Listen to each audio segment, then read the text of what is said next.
Hey everyone, welcome back to Couch Critics, the show with two chubby men talking about things that we find fun. I'm your co-host Josh, alongside, as always, It's me, Dave, buddy. How's it going?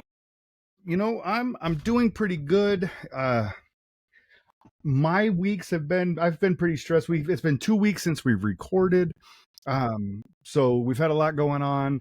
But I know you've had some tough time. But did you at least get to watch anything? Did you I get mean, anything? it's a habit. You're always trying to watch Right. something to Yeah, decompress yeah. or to turn your brain off or what have Sure. you. I do know, I saw a couple of trailers that I thought were interesting, by the way. I just want to mention those first. Yeah. Which, first of all, Knives Out. Knives Out came out. Yeah. Really great. I Everybody fell in love with loved it. it. It's very, Mhm. very good. I personally, I don't think it's as good as people think it is, but I think it's very, very good. So it makes sense. Some I people hold it think up and like that best thing ever. well, so I give it. I think I maybe not best ever, but I definitely bump it up a bit because it did something. It was able to make a mark in this whole world of tentpole Right. films and big budget and sequels, and it was completely original. So I give it extra points for doing that at a time where that just doesn't Completely. happen. But I you agree. are absolutely correct. I think there are some people out there that give it a Revere it. pedestal where it Yeah. doesn't quite But it earn is that. very, It's gr- very good. I would Still a never wonderful disparage it. movie. I love it.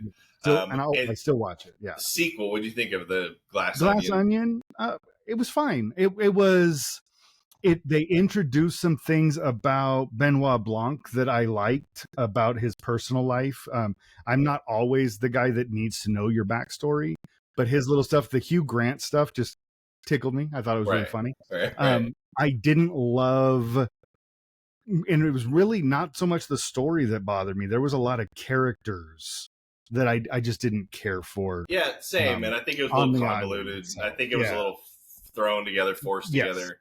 It felt Yeah. like a fever dream from the time when everybody was writing COVID movies where they could keep everybody Yeah. in one house together. It's It's still fine. Yeah, Because I'm comparing it to Knives Out, it's but, unfortunately never going to live up to that. and I think this is a great conversation for later about sequels, but it is definitely a step down.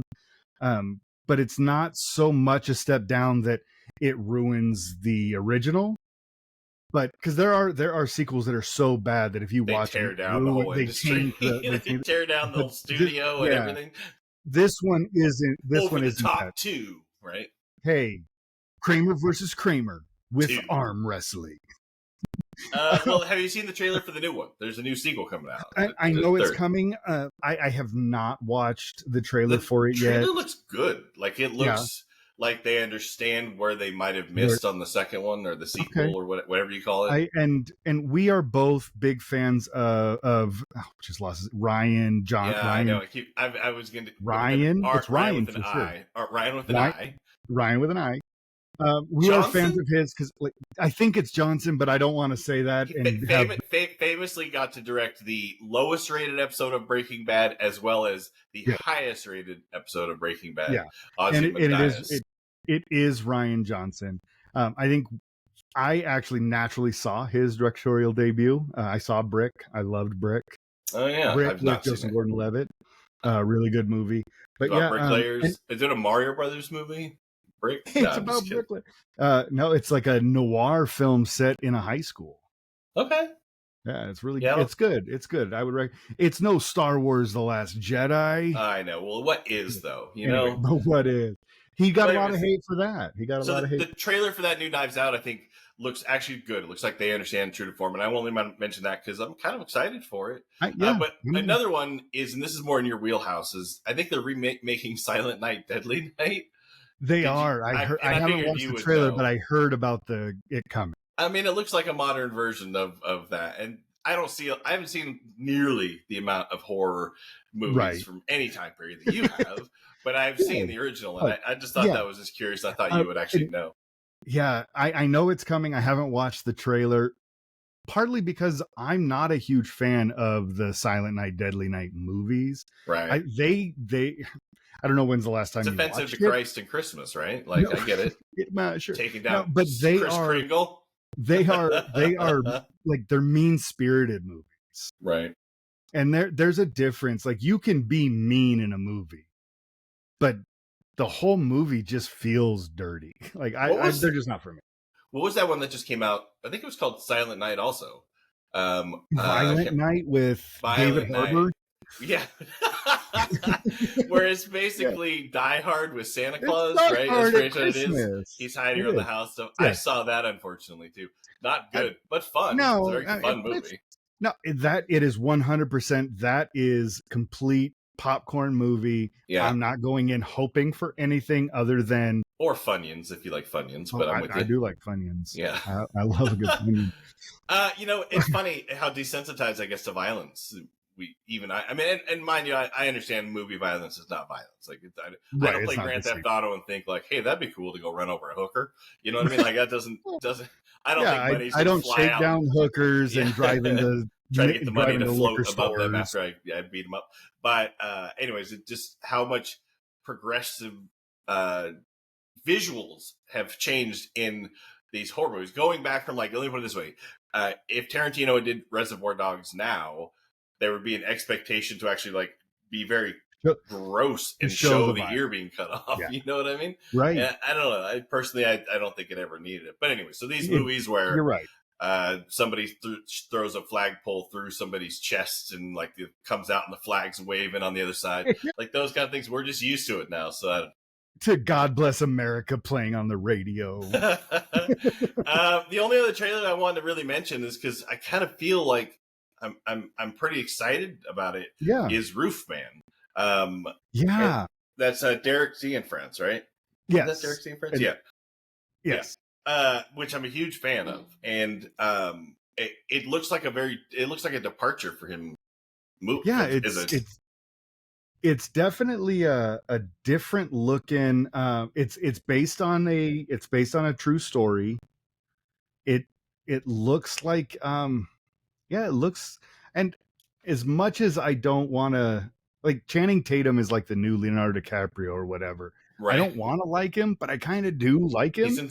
Once he was in This Is the End, and he was on all fours with the leash on as the gimp. Yeah, that I was like, okay, if you're gonna do that, and then his appearance in Hateful Eight really did, so. Yeah, his willingness to be that, but yeah, Roofman, I have seen that trailer, and it just looks good, and I'm a huge fan of the people behind it. So it definitely looks like a fun. I know this isn't going to drop for a little while, but I do want to mention, I don't go to the theater very often. I know you do. I should. I didn't quite get back to it as free. Like, I used to go to the theater twice a week. Yeah, and so I'm not doing that post COVID, but whatever. I want to go see what's very recently come out is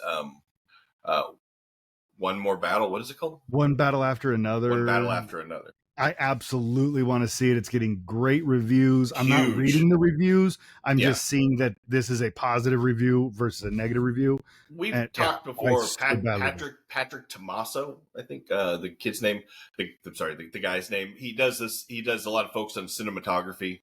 Yes, and he's the one that I think you and I talked about. You did, yeah. Fantastic podcast. Anybody who wants to understand why film is good or isn't, and why things look the way they do and stuff, this kid breaks it down. This guy breaks it down really well. Young man, yeah. He's a young man. Well, to me, everybody, I'm like 90, but we're all old. We're old now. I saw a 5-minute segment. First of all, he said this is his favorite movie of the last 20 years.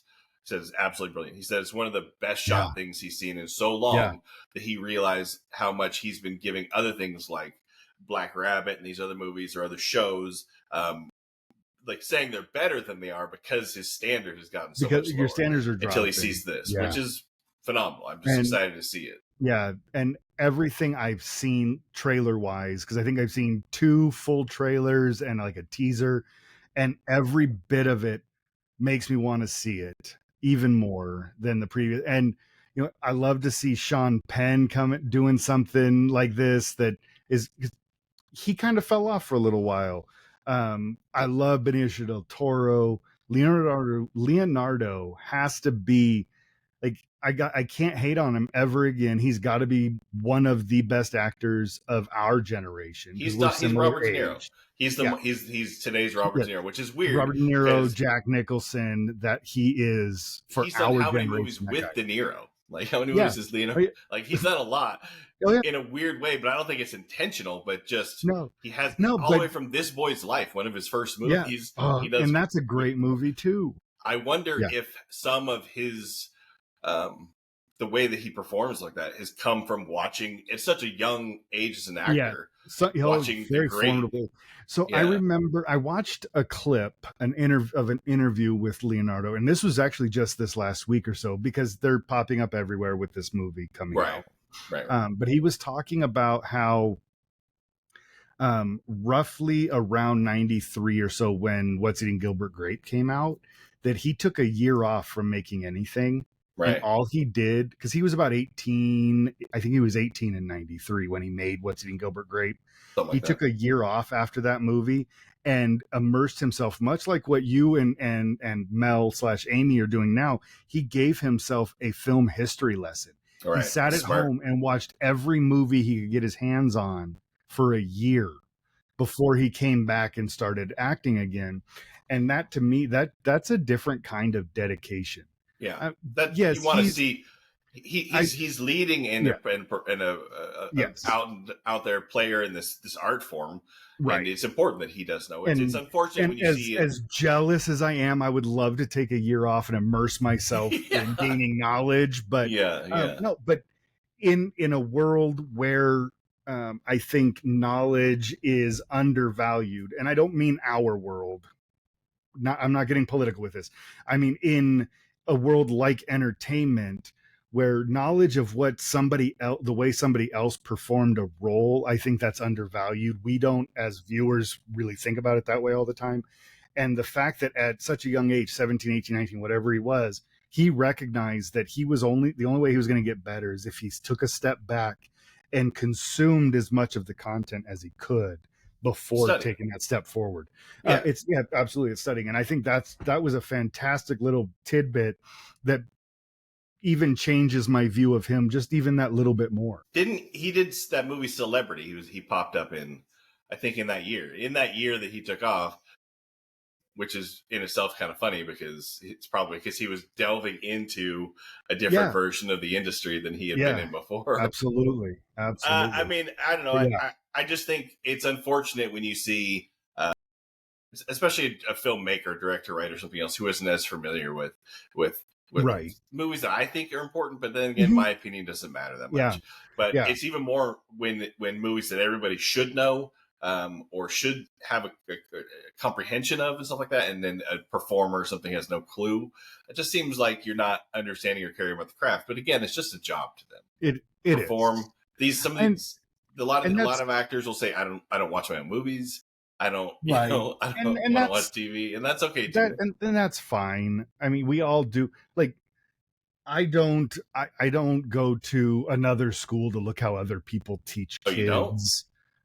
I go to a lot of schools and see how the kids are being taught. I'm not even a teacher. I'm just a creepy guy that shows up at schools. Yeah, I'm just a contractor. I just go around trying to figure out how to wrangle a bunch of children. In reality, like, I read a lot of books because I do special education. So I read a lot of books on how to reach children with different disabilities. Right. You pay attention to what's going on in the world of construction. You understand if somebody comes in with a new technique to put up drywall. I don't know. I'm not a construction guy, but you pay attention to what techniques people are using. Yeah. So you always know, even though you're not the guy running tape around your site every day, you understand how that job is done. It's the idea that I'm okay learning. That you only 100%. Stop learning once you die, and I want to continue to learn. I want to learn something new every day. Feel like they don't need to, or they don't. And sometimes all I learn is other movies that the guy who wrote this movie, what else did he write? Sometimes that's all I learned today. But what else have you been watching? So I mean, I don't know how do you feel about Kids in the Hall? I like Kids in the Hall. I mean, it's our generation. It is our generation. You recently texted me. Yeah. You started watching The State, or you saw The State was on Paramount. That's on my list. Yeah. Love it. Now, first of all, the Kids in the Hall have a documentary. I think it's on. It's a 2-part documentary. I think it's on Prime, but it's fantastic, and it basically is calling them the punk rock of comedy, which is very much what they were. I didn't realize how much I had respect for Lorne Michaels until I hear it's what Lorne Michaels created when he took his hiatus from SNL. Well, he went. He fostered them. He nurtured them for a year and taught them to basically create all this content. But anyways, so that's all leading up to, I think, in 2022, they did a new season of Kids in the Hall. Yeah. And if you haven't seen it, the very first sketch, the 2 cops, absolutely hilarious. I laughed so hard. When it dropped, Jennifer and I watched it almost immediately. They do when it dropped. Yeah, when the 2 cops come out of the car, you know what I'm talking about, right? Yeah. They're 70-year-old, 65-year-old guys. They're fully naked. Yeah. Like, that's good on them. Dave Foley doesn't need to be naked on screen. No, like, good luck with doing it. Yes, and it's not the only time they end up naked in that scene. No. But anyways, there's a lot of full frontal male nudity. So if you're into 65-year-old white men, check it out, people, because they do. No, but it was hilarious. It was just hilarious. Like they never missed a step. Correct. And they understand they look old now. They understand that. They even make a couple of jokes because I can't remember, Kevin McDonald has lost so much hair. They even make jokes about how much hair he's lost and how much different he is. It's funny. They understand that they can self-deprecate and that the stuff they created is in that I want to say punk rock kind of comedy style, which is I mentioned that because I thought it was fantastic. What I didn't know was that Scott Thompson in this documentary was in a school shooting in the 1970s. Really? Like a really early school shooting. Some kid I need to watch the documentary now. Came in, shot the kid in front of him and a couple other people, and he's still broken up about it. Like all these things that he's talking about. And it's a very cool doc if you like Kids in the Hall. Yeah. I can't remember what it's called. Kids of Punk Rock or the Punk Rock of Comedy, something like that. Is Mark McKinney the most active member currently because of like Superstore and whatnot? Did he like Dave Foley for the longest time was like the most known guy? Yeah, because he got news radio. Here's the thing. I don't know if you know this also, but they did 5 seasons of the show. They had signed on to do a movie. Which Brain Candy, barely remember. I saw it as a stoner kid. So but Dave Foley didn't want to return, so they sued him. And so as they were filming, they were in the middle of a lawsuit against Dave Foley. Wow. Now the funny thing about that is hold on. Kids in the Hall comedy. But anyway, the funny thing about Amy's trying to help, it's called Comedy Punks. Yeah, but I lost my train of thought. Anyways, they were suing Dave Foley. They were suing Dave Foley, but they're not shying away from that. Dave Foley's not like, they talk about it in this doc. Dave Foley's like, yeah, I mean, he doesn't say he wasn't being an asshole. They don't say they weren't being assholes. And they're all together at the end. But anyways, it's very good. If you like Kids in the Hall, I highly recommend it. I kind of fell in love with them all over again. It's called Comedy Punks. Okay. Yeah, I'll definitely check it because I loved I watched the original. I watched the original several seasons. I too don't remember Brain Candy very well. I remember it not being what I wanted it to be when I watched it. It wasn't as funny as I wanted it to be. They make a joke in the new season, if you remember, whatever the last season. They make a joke in the first 30 seconds about how bad it is. Yeah. By people like it unleashing the powers of hell because it's so bad. Somebody buys it at a garage sale and they're like, "This is so terrible." Yeah, they understand. They're self-deprecating. They know what they get it. But yeah, I'm gonna have to check out the documentary because I love some Kids in the Hall. There are a couple other things I watched, but we'll go to those in a second. What have you been watching? You probably have seen more than I have. No, I really haven't been. So we didn't record last week because I was out of town. We went up to the mountains, and I just kind of again. You weren't here. Who was I talking to? Who was I talking to? No, I did a little cord cutting. I disconnected. I went up to the mountains with my couple of my daughters, 2 of my 3 daughters. Just got out of town, hung out. How was it? So I haven't. Been How was it to get away from it all? Oh man, it was freaking amazing. How much did you really disconnect, by the way? Fully social media silent? 0 social media. So for a little behind the curtain, there's an app that I use. It's called content360.io. Hey, if you guys want to sponsor me, please do. They are not sponsors of the show. I just use them, and so I generally do a week's worth of. I do a week every weekend. I do the next week's regular scheduled drops of content. I go on usually every day and respond to anybody who responds to us, but I do the bulk of it that way. So we still had stuff dropping every day over the weekend, but I did not, when an alert popped up, I didn't look at it. I swiped left and let it and just removed it from my screen and didn't pay attention to it. I didn't look at my emails. I checked for text messages just in case you said something, but outside of that, I did nothing on my phone. I tried to keep it, tried to let you have it. I think it's important. You did. No, you did.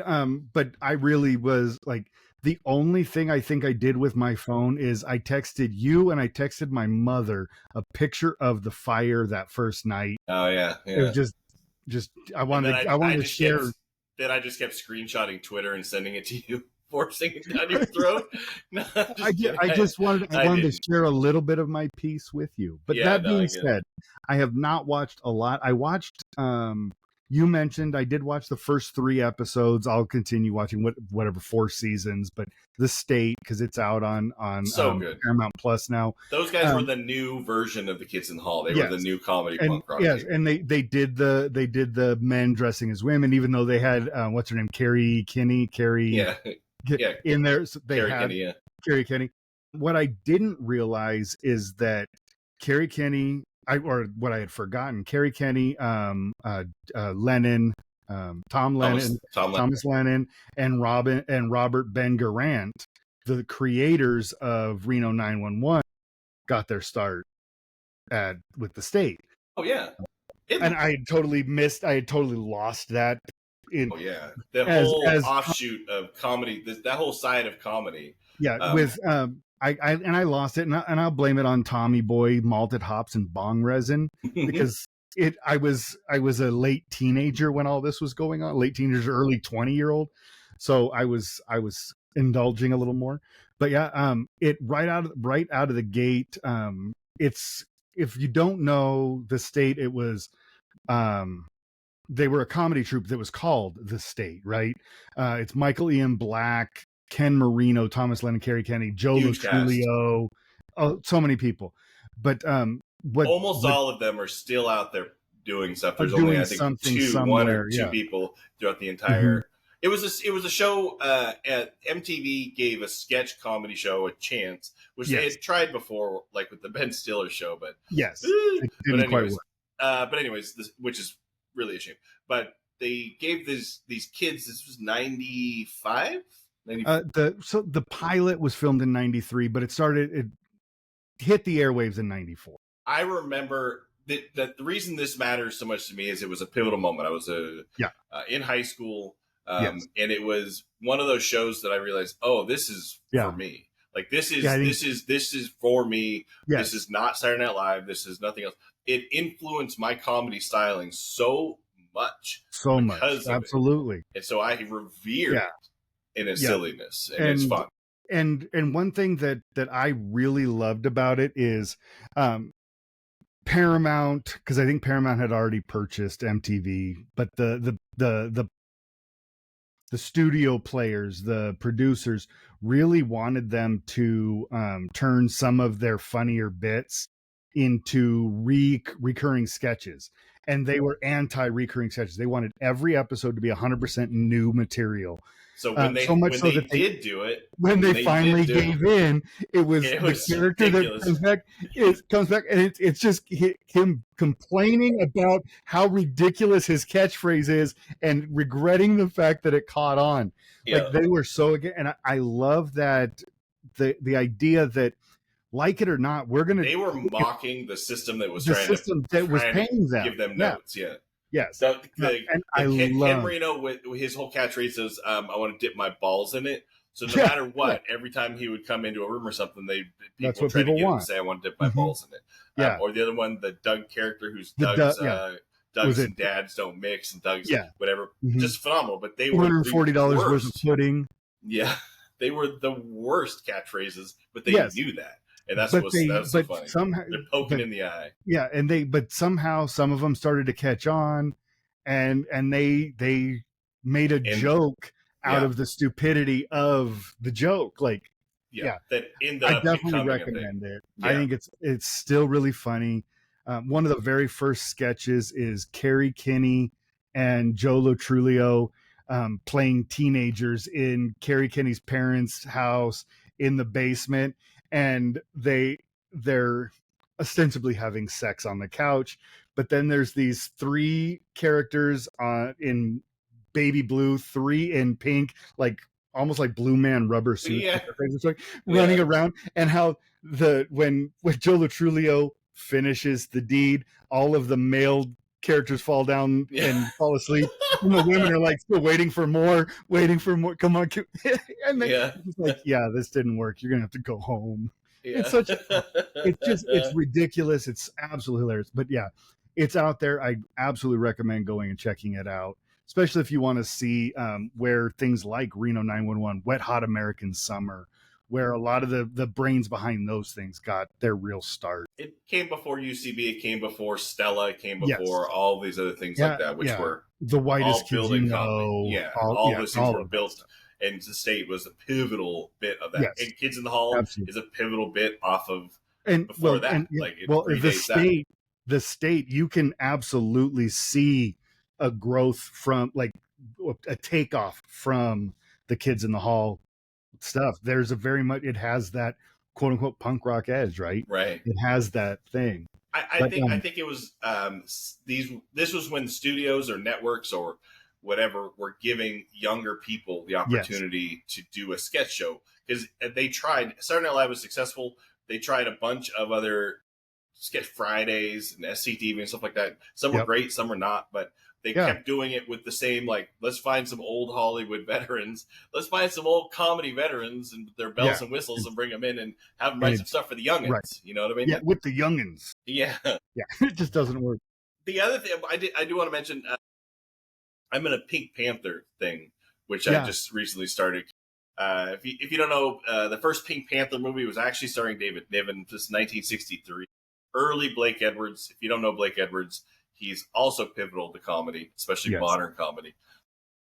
But anyways, he did that, and they just had this tiny little character, this Inspector Clouseau, which was just going to have a few small scenes in the movie. This is Peter Sellers comes in, already famous in the UK, still kind of making his name for himself, and steals the movie completely. So they keep writing additional scenes just for Peter Sellers because they wanted more as they were filming. This guy is so funny. As they're filming, they just keep adding and adding and adding, to the point where David Niven was pretty bitter about it for a long time, to the point where David Niven, there's an article I read where he was supposed to come out, I think, and do an award, the Emmys or the Oscars or something, and they wanted to play the Pink Panther song for him to come out to, and he said no. He goes, that wouldn't be the song. That song is not for me anymore. That wasn't, nobody thinks of me with this song at all. So I don't know if he was bitter about it at that point or not. But anywho, I digress. So I was watching that, and then I realized just how absolutely gorgeous Claudia Cardinale is. Yeah. Right? She's the princess in the Pink Panther. Mm-hmm. She is what's that Western? The Professionals. She's, fortunately, I think, in kind of a brown face because she's supposed to be a native, but still absolutely gorgeous. Once upon a time in the West, she is the buxom New Orleans girl who comes out to take over the farm, and she's the lead actress in it. Just fantastic, great actress. You don't know what country she's from. She has a different accent in every movie. I still don't know, but she's just phenomenal, and it made me think of that. So, and it's actually kind of fitting that you bring her up. For those that don't know, I know this episode's probably not out until like the beginning of November or something. However, September 23rd of this year, she passed away at 87. Just four days prior to recording this, Claudia Cardinale passed away. I did not know that, but how crazy is that timing? Yeah. I didn't plan that. No, she's great. But yeah, she absolutely is. And the Pink Panther. As soon as you said it, I was like, okay, I got to bring this perfect segue to bring our show down. Yeah. So Jesus Christ. So anyways, the Holocaust, right? Like Schindler's List, the Jews. I was talking to Gerrit Graham about Schindler's List, and Oh, but anyways, Gerrit, if you're out there, Gerrit, email me. I want you on our show. Come on, man. We will talk about whatever you want to talk about, or we can just ask you questions about used cars, Phantom of the Paradise, or Chud 2, any of those things. But anyway, the Pink Panther thing is because the Shot in the Dark is technically a Pink Panther sequel, even though they just shoehorned Inspector Clouseau into the script mid-filming because he wasn't originally in there at all. And for those that don't know, the Pink Panther is not not a character; it's the diamond that they're after.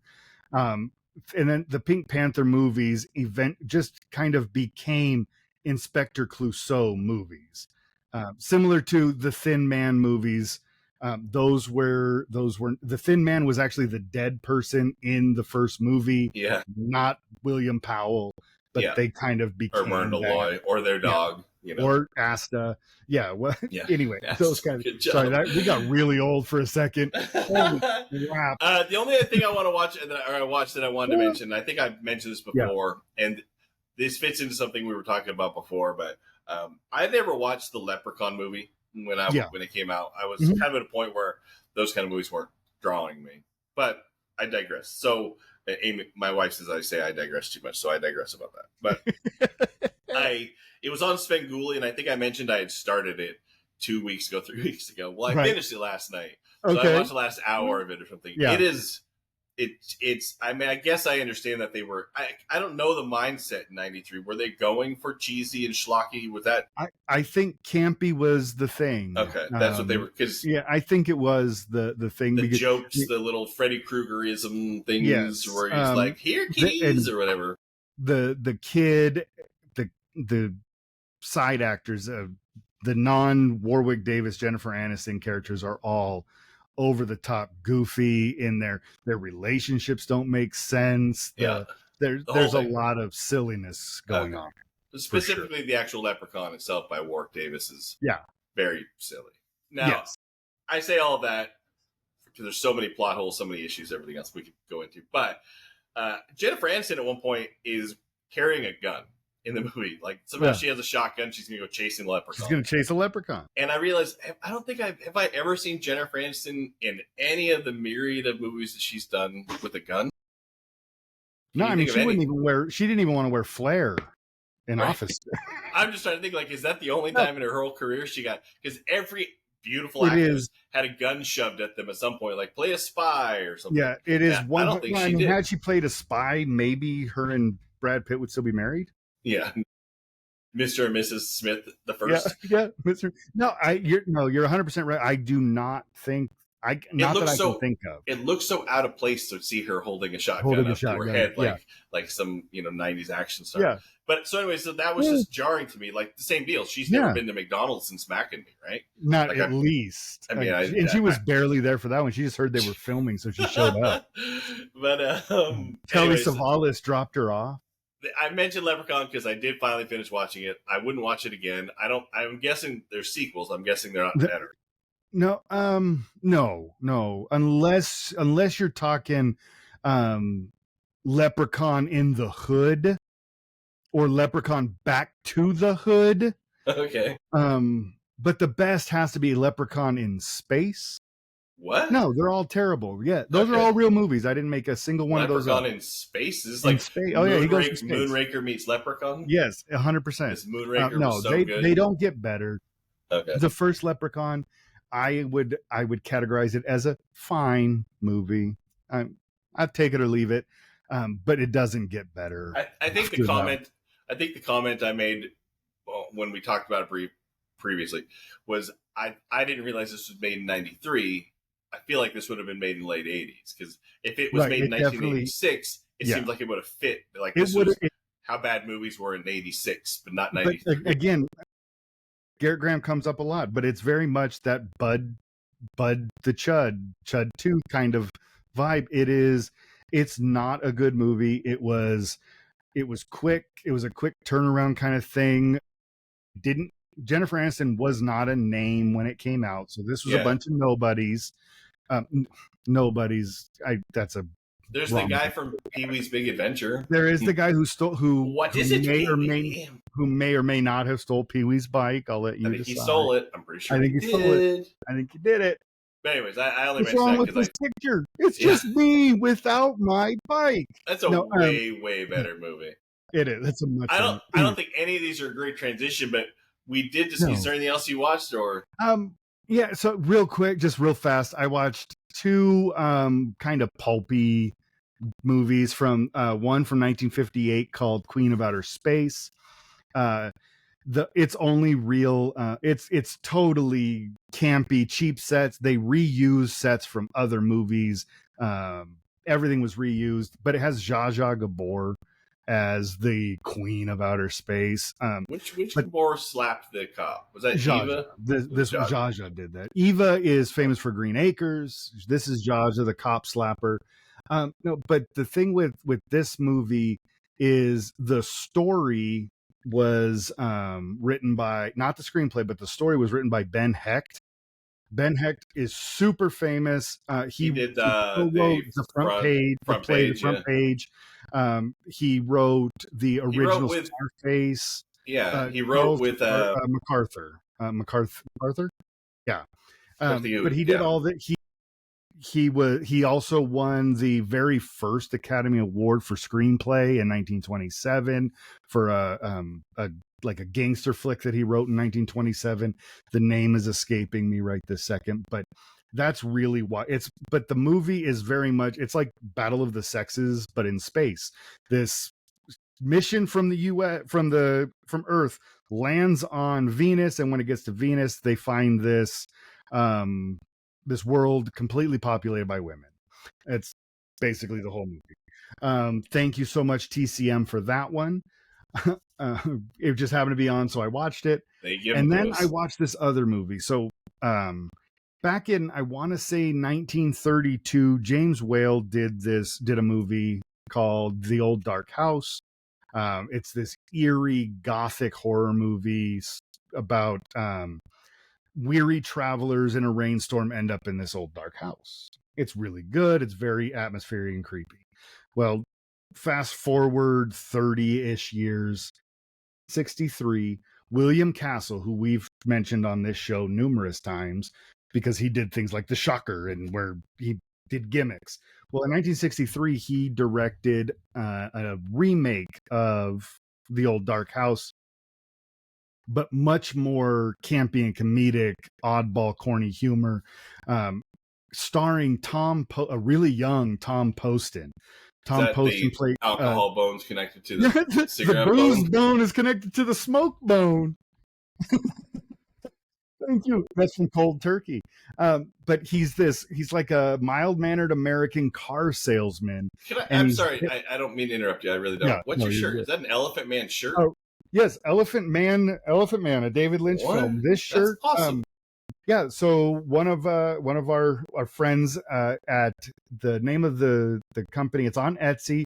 It's called Depressed Heroes. If you're on Instagram, Depressed Heroes Clothing. She's got all kinds of them from David Lynch movies. She's got one of our favorites, Lady Snowblood. She also does That's a good one.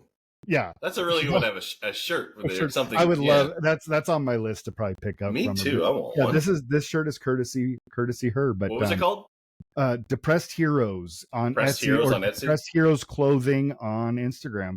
Definitely check her out. She also has others by authors. She's got one that says "C'est la fucking V," and then it's got signed Charles Bukowski.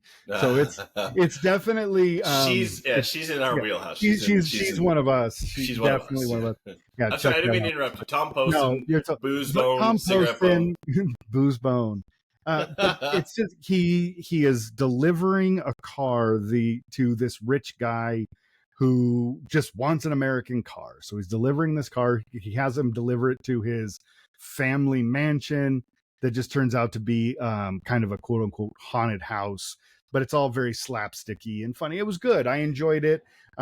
I think I prefer the James Whale original, but for a campy take on the story, it was pretty fun.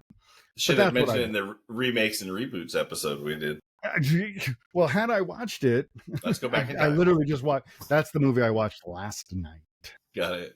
But I don't know. Is that all you got? Because if not, then I think that's going to be the best segue we're going to get. We did discuss, let's just say, a couple of weeks ago on one of our last episodes, I watched a movie called Project Almanac, which there was this rash of movies between like 1999, specifically 1999, and like 2015, 2016, where this idea of found footage, or I don't say mockumentary, but loosely mockumentary, but this found footage style was cheap, easy to do, and very much fed into new time filmmakers, like first time filmmakers and new to cinema and stuff like that kind of people. And it really fits very well because of the fact that at this time cell phones are starting to have cameras and better cameras.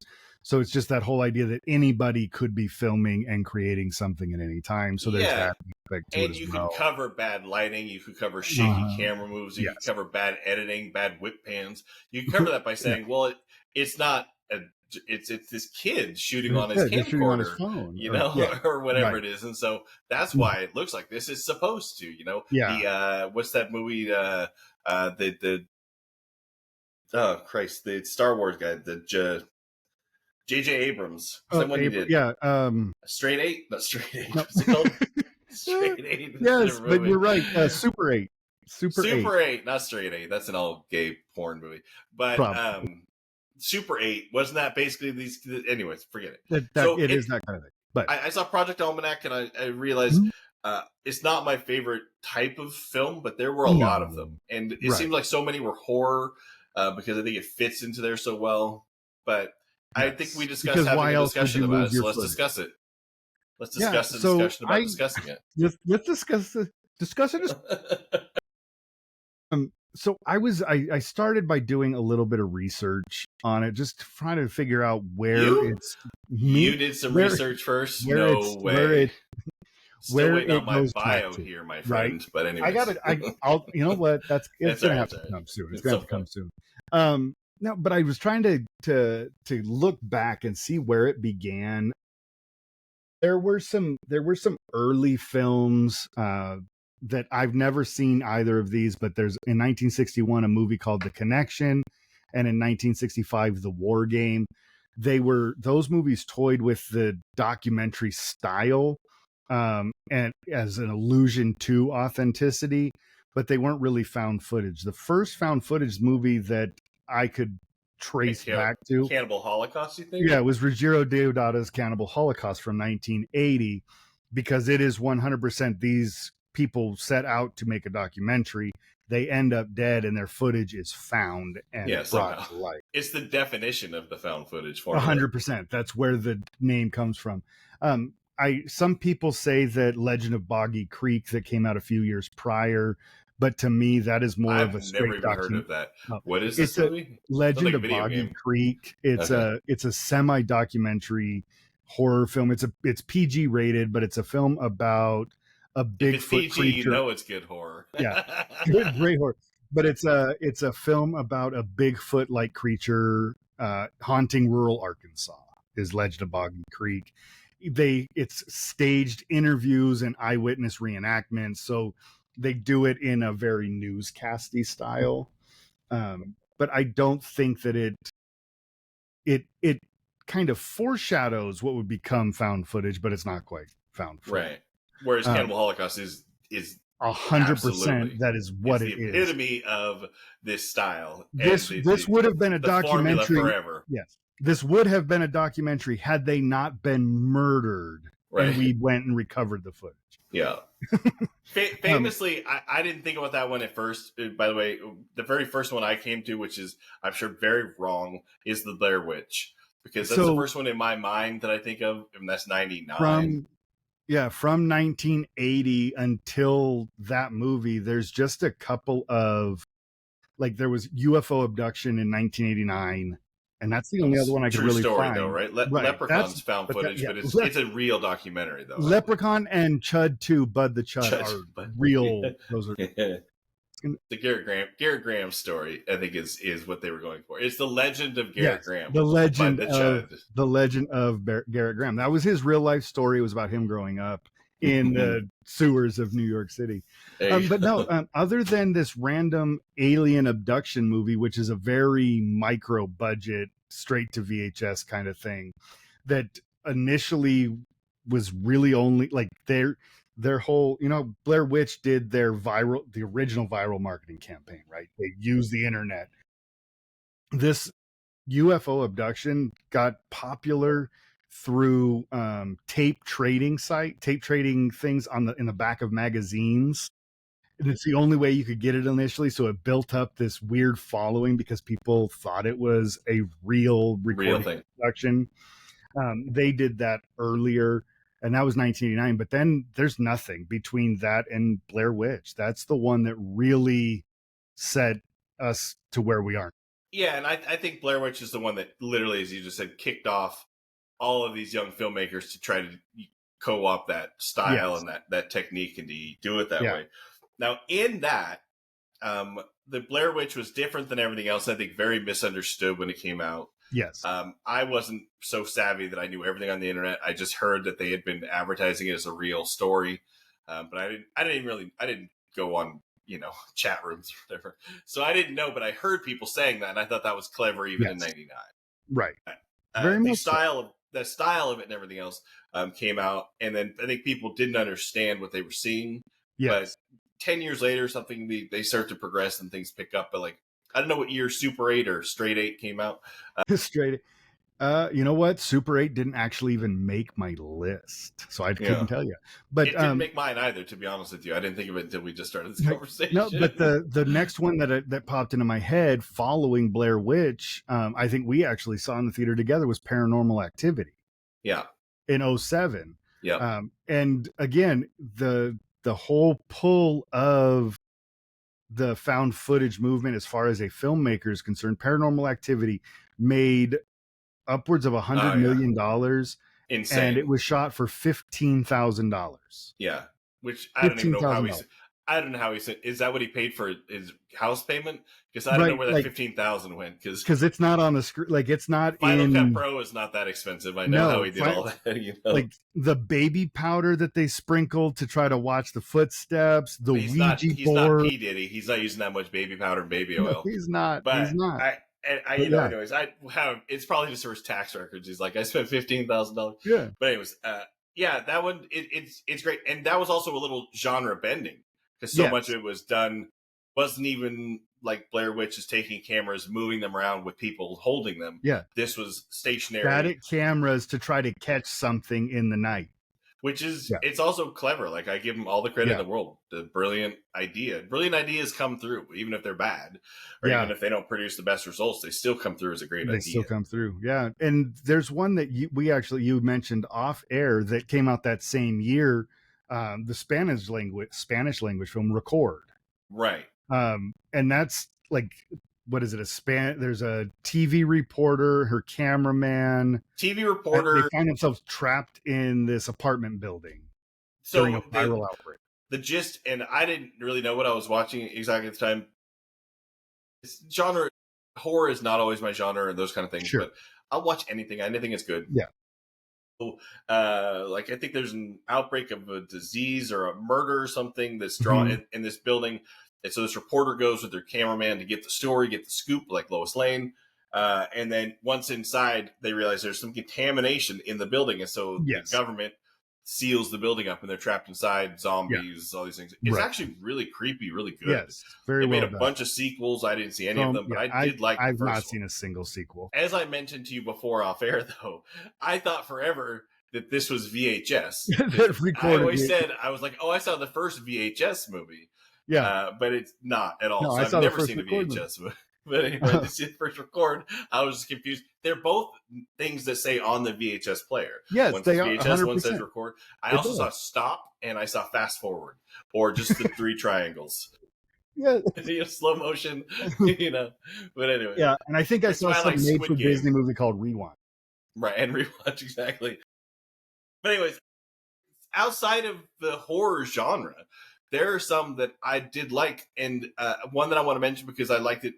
It seemed like South Africa was pumping a couple of things out with it. Yes. I realized they weren't South Africa. They were filmed there their American movies like Chronicle, which is Michael B. Jordan, right? One of his early role, post The Wire. Which, God, if you don't know The Wire, once The Wire, it's better than all of these movies. But anyways, I shouldn't say that. But anyways, Michael B. Jordan, and then that one kid from The Place Beyond the Pines. I never know that kid's name. But anyways, it's this group of kids. Some meteorite crashes, if I remember correctly, and then they go to investigate. Just because they're near it, they kind of get superpowers or get telekinetic powers, right? And it keeps getting stronger in them, and one of them kind of goes angry and evil, and the rest of them are trying to. And it was written in that movie specifically because that one's on my list. It was written by Max Landis, the son of John Landis. Yeah, I was gonna. I almost called him. No kids were killed in the filming of this movie. Bad joke. Anyways, I'm sorry. Let me digress. Schindler's List. Right. No, but Chronicle stands out to me because I did really like it. I liked it. I saw it in the theater. I liked it, and it's more of it's more of a coming of age kind of film, right? Where these kids just happen to get some psychic powers. Yeah, I mean, it has the mystical, the supernatural elements and stuff to it, but it was a little more than that. So I think the problem is this was so much dominated by horror and things of that nature in so many different ways that the ones that stand out to me are not horror, like Chronicle. The other one that stands out to me is Project X. Project X is the other one, and I like Project X. I did too. Reason. I really like Miles. It was the first time I remember seeing Miles Teller and paying attention to him. What's hilarious is Miles Teller's only in the movie for like 7 minutes, 6 minutes, but he's number one on the poster, number one on the call sheet, which is in itself hilarious to me. He wasn't even that big of a name at that point, but just big enough where he would get all of the.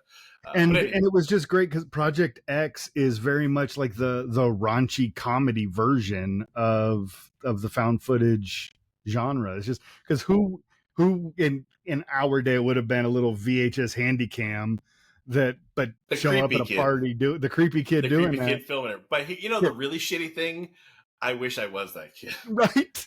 I you know what? I wish I was Wes Bentley from American Beauty. I mean, to be honest with you, if I had started my interest and career in film, or started with a career in film as a kid, like Steven Spielberg, filming everything, I probably would be doing what I really am passionate for. But that's all right. I mean, construction. What's the difference? There was another one that I actually liked reasonably from 2012 called End of Watch. With Jake Gyllenhaal, Michael Pena, and Anna Kendrick. The use of body cams, dash cams, and different things to tell the story. I think Jake Gyllenhaal, they're partners, cops in LA, and the Jake Gyllenhaal character gets a camcorder.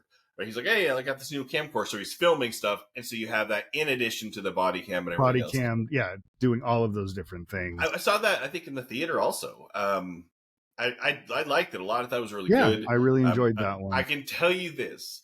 One of the last times I ate marijuana, I don't know one of the times I remember the reason why I don't like to eat or do a lot of marijuana was I ate a bunch of weed or whatever, gummies or something, and then I watched that movie, and I think I was by myself. Now, I don't do that a lot, but I can tell you that the ending to that movie fucked me up. Like the ending of that movie, and I already knew the ending of the movie. I'd already seen it. I love that. First of all, because it's this documentary style, and because the acting is actually really good. It felt like I was watching something real because my brain, high on marijuana and THC, and all the weird cop shows you watch to wind down, and all exactly. But so I'm watching this in my head. I feel like I'm watching something real, and it fucked me up to the point where I can't watch that movie again ever, right, because all I'm going to think about is how awful and low I felt when that happened. PTSD, terrible. So I don't suggest watching found footage movies probably in general with weed, but definitely don't do it by yourself. And if you get it, then find a cartoon to throw on afterwards. Like your first trip on psilocybin, have a guide. you have somebody there who will continue to tell you it's person to okay, guide this you isn't through it. real, you're okay, you're not You're going to safe. die of a heart attack You're because safe everybody right thinks now. that they're dying at some point and they get locked in their own head. It's this spiral. That's basically what I did by myself. It's the same reason if I'm alone with cats or animals, I start thinking, I am such an asshole. Why am I not letting this cat outside like that? Because my brain just starts going all paranoid. And Right. anyways, I digress. But I did like End of Watch. Jake Gyllenhaal early in his career. Yeah. Honorable mention, by the way. Did you know Maggie Gyllenhaal's directing a movie? She wrote and directed a movie. It's The Bride of Frankenstein. Really? Oh, it looks effing phenomenal. Okay. It looks great. And Scarlett Johansson's movie looks really good. I know. All of these things would have been great conversations if we had somebody talking about women behind the camera. But I digress. It's coming. Amy likes to say. Effort, as Dan Patrick used to say on his show, we are efforting that behind the scenes. I'm trying to do it. But anyways, check it out, by the way. It should honorable mention that Maggie Gyllenhaal's got a new movie coming. I will check that out. There was another one that I did want to mention because the idea of the film I think was really cool because of where society is. Didn't like the movie, but 2014's Unfriended. It's entirely set on a teenager's laptop screen. I thought the idea was amazing because of where society is, and that's where a lot of people spend a lot of time. I didn't like the end result of the film, but the idea is really unique and really cool. Yeah, there were a bunch of TV shows that tried that same format. Do you remember that? Tried to add that in. And it was pre-COVID even, which was weird because it seemed like a COVID thing. Yeah. COVID made sense. You're all on Skype doing this thing. But they were doing it before then, which just seemed strange, trying to shoehorn in like Modern Family. But anyways, I didn't see it. I've seen some of it. I think it's at least a clever idea somebody came up with. Sure. I just think better material. You might have been able to pull something out there. Wasn't necessarily for me.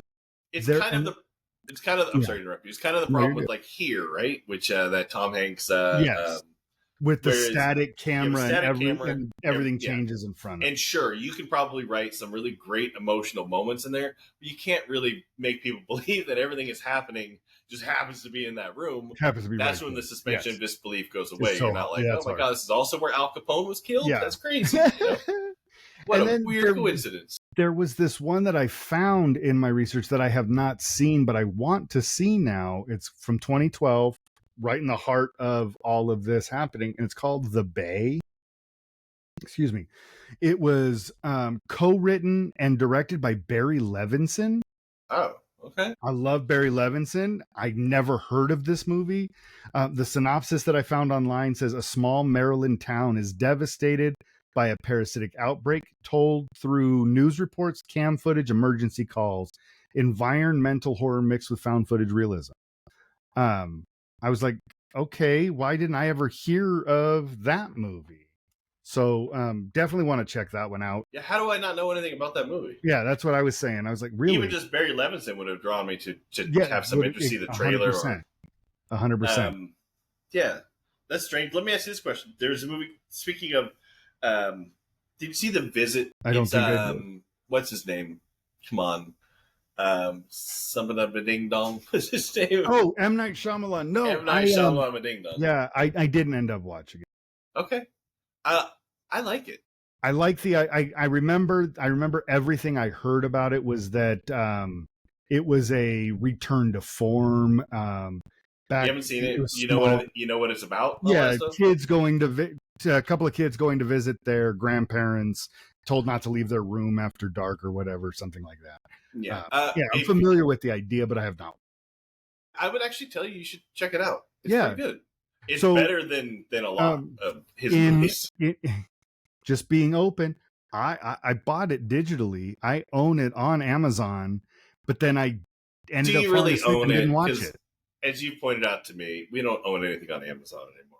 Right. That's why I'm back to buying physical copies spent money to have access temporarily to this until what's his name decides he doesn't. Until want Jeff to have Bezos decides he doesn't want me to have. Jeff Bezos says no, you can't watch this movie anymore. And just yanks it away from you. Just kidding. Fair. But anyways, I do recommend The Visit. It's actually and the less you know about it, the better, because it's got a convoluted story and all that stuff. But it's good. Because So, that's what anyways, let me ask. Shyamalan does. There are a Yeah. couple that I had to put on my list, by the way, that I really like, but I hadn't seen them in so long. But like, is District 9 a found footage movie? So it kept I think it coming is. up. Like I in my don't. It head, it was, is. but I didn't Yeah. have a chance to rewatch No, it to make sure. it kept coming up. My head says it was more of a mockumentary, like a fake documentary, but it kept coming up in my research as though District 9 is a found footage film. I So think it is I'm found going to footage. count I it think as it's one. all. It's been a I think long it's time all since I done watched.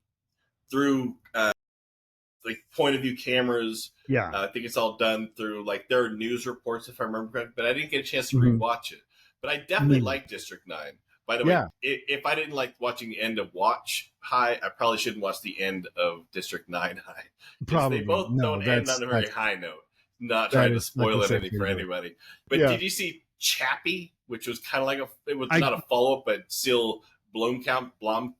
What's his Neil name? Blomkamp.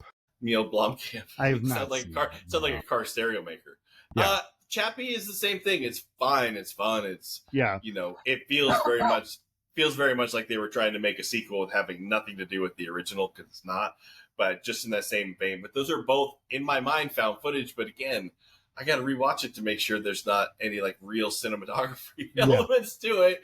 But in my head, it was all done through body cameras and everything else. Yeah, and I mean that's absolutely fits.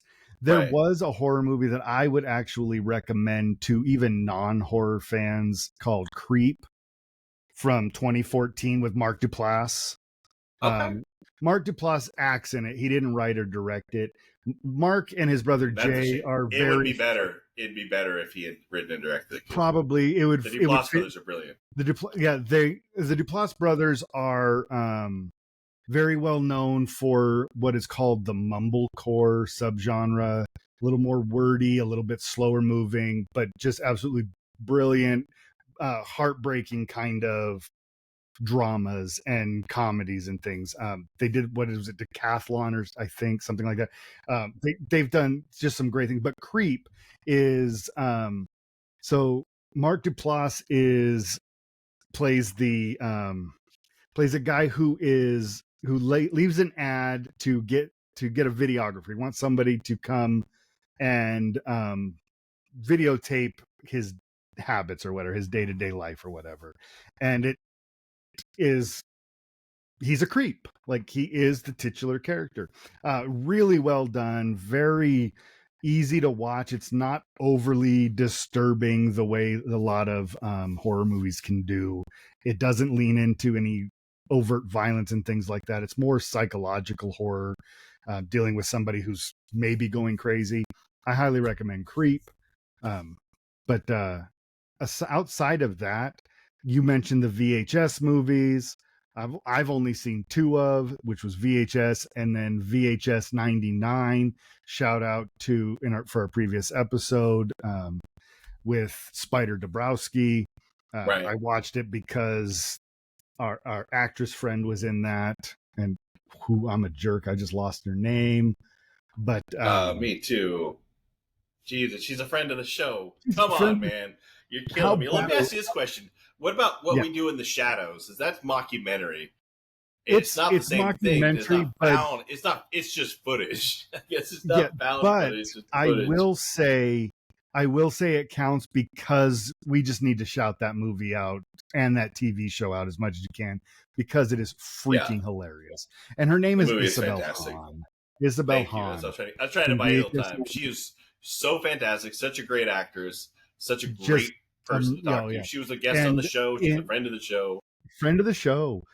She's in VHS 99, and her segment is, and I'm not saying this because she's quote unquote friend of the show. It is the best part of VHS 99.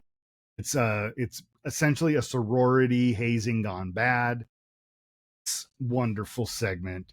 But there was she's in the Spider's new film Down Below. No, that's the she's not in movie. Down Below. But yes, the first, the second one. But let me ask you: the Weeping, which is it's in post production now. Hopefully, we'll be getting some more information on it. But it's got Eric Roberts and Doug Jones. Yep. Written and directed Spider Dabrowski. The only thing on my list, by the way, and I don't know how this fits because most people hated it. I kind of did, but every time I turn it on, I don't stop watching it. Was the movie Hardcore Henry? Yeah, Now that's the entire POV. It's not it's found footage, but at least different. They're trying to reinvent and create a genre. It makes people sick. I understand why. It was basically you were watching a movie from the same point of view as those first person shooter video games, right? Yeah. You're the character in the show. Yeah. You only see from the GoPro that's attached to their forehead. Every shot, everything, you get knocked out. You're looking at the sky. Like, it doesn't matter. One thing is, I think they tried to do this stuff before, like Requiem for a Dream, or these movies were strapping cameras to people's bodies, but maybe having them face the actor, a snatch, but Lock, Stock, and Two Smoking Barrels and things like that, where these directors are taking this idea of this camera that's shooting down at somebody, but it's jarring. There's too much jerky movements, and I think it gives people motion sickness. My wife Amy gets terrible motion sickness, anyways. That is one of these things. But Hardcore Henry, I think, was the first time. I think they didn't solve it because it's still there a bit, but they figured out, I think, how to probably digitally take some of the jerky motion out of it without making it seem static. Do you know what I mean? Yeah. And so that's the only thing. But it's not a good movie. I don't even remember the stories about some spy thing. I don't effing know. But anyways, again, South Africa, I think, because it's Charlito Copley and, basically a lot of the same people. And I will shout out, the movies I'm about to mention are not for everybody. They're not easy to watch. But Mario Cerrito wrote. Oh, sorry. Mario Cerrito, writer director of the Human Hibachi franchise. He independently made these movies. They were picked up for distribution by Troma, so that tells you a lot about the movie right there. So they're not for everybody, but they're fun. Okay. They're fun, and Mario Cerrito is a really nice guy. I got to interview him on an episode of our Wednesday Night Frights show. Really nice guy. The third film, there's 2 films and a short film currently. The third film, Human Hibachi 3, is supposed to be coming out here not too far into the future. So I want to shout those out as well, because friend of the show, and he seems like a good guy. Yeah. There's others out there. Obviously, we're not gonna ever remember everything. A lot of horror, but most of them are horror, and I don't think either of us wanted to just sit here and talk horror films. We wanted to do the no. I like horror, but no. So I love horror, and I won't shy away from that. But I like, what I love about what we do here on Couch Critics is we try to shine a light on the larger world of film outside of what everyone may know. So if you are a found footage fan, you may know, but you might not know about those the films like we talked about, Project X or Chronicle, the things that fall outside of that horror genre. The same genre. Well, let me ask you this one last thing. I didn't see Blair Witch 2. It's a sequel, of course, but is that found footage? It's not, right? It's not found footage at all. And it is absolute garbage. Aren't most sequels, I don't know. I was going to say, but I see where you're going. One man's opinion. But I don't know. I just think sequels are... So I don't know. I guess they're not all bad, because something like Halloween 1 or Halloween 2 is never going to be as good, but it's also not terrible. But then if you go with, but then there's things like Star Wars and then Empire Strikes Back. To me, Empire Strikes Back is a far superior movie. Indiana Jones, you have Raiders of the Lost Ark, and then you have Temple of Doom. Temple of Doom, not as good as Raiders, but still in its own thing, it's a good movie. I would have a discussion about some of our favorite sequels and things like that. Yeah, so we should dive into the world of favorite, least favorite, and hang on to the last one, because you'll be shocked by what they think. Garbage Pail Kids 2 should be made. It needs to be made. That. You know what? Garbage Pail Kids 2 needs to be remade, and it needs to be live action, just like the original. but it needs to star oh shoot, what's his? I just lost his name. Gerrit Graham. No, well, Gerrit Spider Graham needs to be in it. Dabrowski. No, Isabel Hahn. Lil Kev from Always Sunny. All right, right. Because so Eric Miller. Eric Miller. Boaz Yakin. I'm just kidding. Again. No, All the friends of the show. Big Kyle, Meanie. Kyle Davis. Big Meanie, friend of the show. Shout out. No, Lil Kev, played by Kyle Davis. Kyle Davis, if you follow him on his social media stuff out there, it's at Shade Donkey. I don't know what it means, but that's what his handle is. If you follow him, he does about once a week or so, he does these you know how the baseball card collectors do pack openings and different things. He actually opens packs of Garbage Pail Kids, and I think that's freaking hilarious. So let's get him to be the new Garbage Pail Kid and bring Mackenzie Aston back. Have Gerrit Graham in the movie. Maybe that's what we need to write, the Couch Critic film. But yeah, that's awesome. Let's do sequels next time. Let's have a discussion. Sure. Sequels for sure. So let's put a bow on this one. Everybody, anybody, whoever was listening, thank you so much. It really does our heart good to know that at least 7 of you are watching us with some regularity. At least 7. I mean, 5 is okay. 2 is at least enough for us to keep going. Yeah, if 2 people, because we're 2 people, so it means we're actually paying attention. Yes. If we're not paying attention, then, If you would like to follow us, we would love it if you come find us. We are on all of the socials at Real Talk. I say all the socials. You probably will never catch me on Twitter actively. Just don't use it. It's one too many things for me to keep my mind on. But we're on YouTube, TikTok, Threads, Instagram, occasionally on Blue Sky. Check us out at all those places. Send us an email, therealrealtalk@gmail.com. Check out our new website it's up, but it's not pretty yet. It will be getting prettier, but it's realtalkpod.net. Check that out. One word at a time. One at a time. Realtalkpod.net. And wherever you're listening to this, if you would please give us that 5-star rating, leave us a review. It doesn't help the algorithm, but it does make it so Dave wants to be on next week. Yeah, so I'm only going off of the ratings. If we drop below 5, then I'm going to skip a week. And if we drop below 2, then I'm not coming. If we drop below 5, Jesus is going to take us home tonight. No, that was my Oral Roberts impression, if you didn't know. I like it. It's good. You should start a university. With that being said, we are the Couch Critics, the show where 2 grown men talk passionately about things that absolutely do not affect our lives. Not at all. Thanks, everybody. Thanks all.